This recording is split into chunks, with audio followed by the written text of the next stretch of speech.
ai chaka kitang tien banina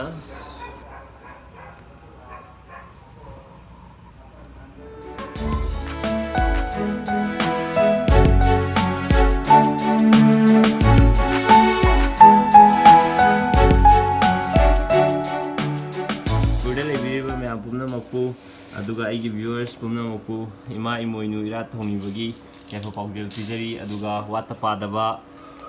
nungai phaba mara tappa manipur mo oibada ima Emoinu na pina birasnu keji ani mkhaira ba keji ani ga gram chatruk ani makai okay keji ani sareng keji ani gram chatruk akhoi gi style da thongba hingje smaina lapsalani takhairani pura अरे इसी ना बेसन आए देना बेसन जिस में ना इसी का टिंगा था मनी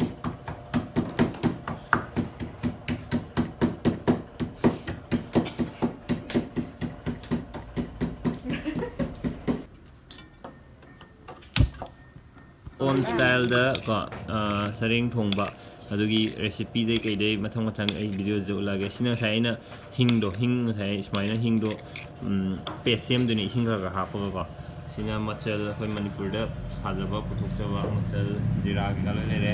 तिलहौ मोरok असुबा सिना बेसन नि दै सिना वा फदिगोम अदगिदि हवाई थ्राक सिंग चनम तिलहौ लेरे अदुगा स्माइना हरिंग जिना मेरिनेट तोरगा स्माइना थंबा minute 10 kun sign थमगा थोंगो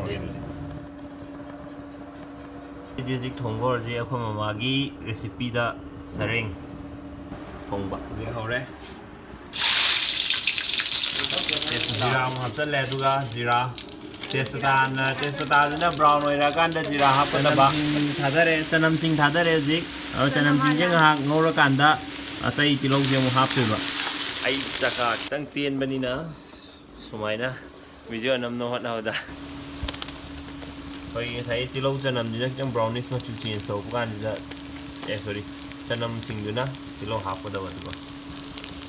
chanam sing na kitang brownish hoira kanda lo hapadaba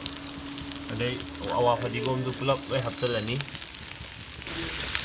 tilu thongbi ni magi mithani aduga mana ahamani thongba haptangre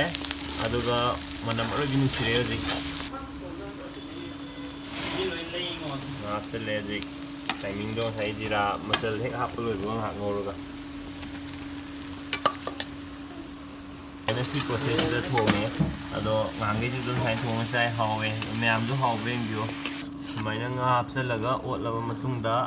mai je leitharani sumaina aduga mukhum khumjalaga thamani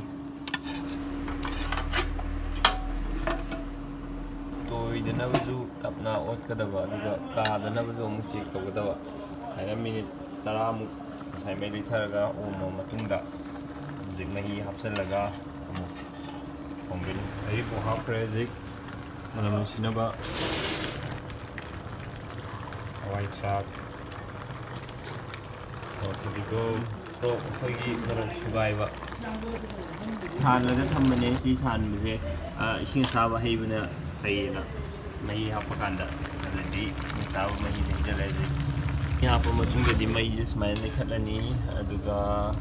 male jani yung sa apa थोरे जे थोरा कांदा हिंग Sai paste same गिबदो हाइजले जिकना अमु बेसन ngसाई तौगिबदो अदुमु हापचलनी सि मथक्सिदा बेसन दो चमच अनि चमच पिक थनबा अनि हापकदबा कोई थोंग जिददी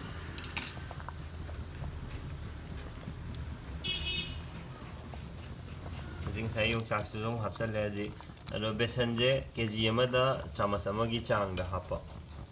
हेलगदी अमु बेसन नि मनम नंबा अदना नमदना बा हजि की चांग दुदा सोगी मचल की मोरok मखु पाउडर दो हापचले ने मोरok मचु जा हापनी अनि मक्लो हापचलनी पाउडर की माले मचु हापचलनी जि मचु गा थुंग गा हापचलनी अदुगा सवलगा लोइरानी माइन दो चमच अनि हापचलनी केजिंग जे ब्रोंग ब्रोंग ब्रोंग सवलनी मै लेखलगा अदुगा लोइरे होरेन चागा हाउय हाउति म हाइरागे हाउदो माले हे दिने लसने जि मनोय थागा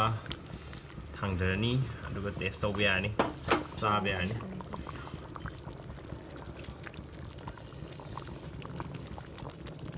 ꯃꯥꯜꯂꯦ ꯁꯔꯦꯡ ꯊꯣꯡꯕ ꯂꯣꯏꯖꯔꯦ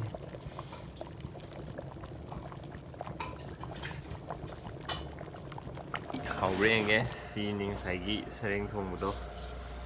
ꯑꯗꯒꯤ ꯁꯤꯁꯤꯅ ꯆꯝꯐꯨꯠ ꯍꯥꯎꯕ꯭ꯔꯥ ꯌꯦꯡꯒꯦ ꯑꯗꯨꯗꯤ ꯁꯔꯦꯡꯁꯦ ꯍꯥꯎꯕ꯭ꯔꯥ ꯌꯦꯡꯒꯦ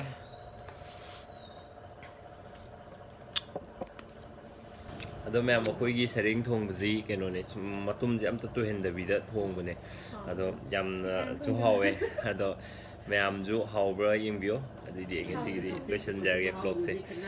ꯍꯦꯞꯄꯤ ꯏꯃꯣꯏꯅꯨ ꯃꯌꯥꯝ ꯑꯗꯨꯒ ꯀꯩꯅꯣꯁꯦ